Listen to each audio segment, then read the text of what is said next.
镜头来去高雄大比乌棒球场，即马是搁出现无应该出现的笨手。拜一个是台江雄鹰伫现场有球员伫现场是去踢到一支塑胶杆啊。啊，毋过伫今年4月份的时间，共款嘛是有即款问题，是4月份是出现更调。即帮工会即马是表示，这物件拢有可能害球员受伤，也让高雄市政府表示一定会追究责任。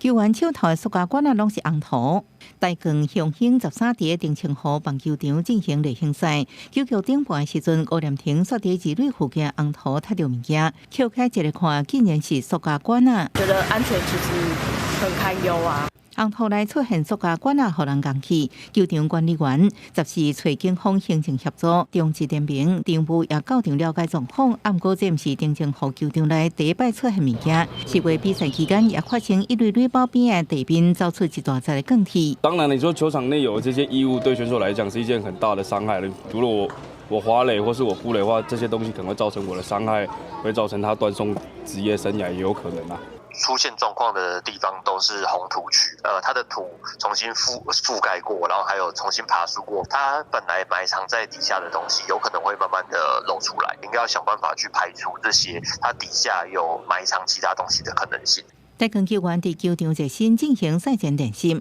那红涂物件可能会互比赛或者是练习当中的球员受伤，工会呼吁养护单位爱更加注意维护球员安全。针对这个事件。运发局这边也会针对我们人员进行相关的究责惩处，那同时也会依照契约的规定，针对维护的缺失来进行扣罚。文化局表示，对场地人员纠正，强调会继续甲中级点名球团甲养护团队强化场地巡检机制，确保球场的安全，也避免同款代志搁发生。记者综合报道。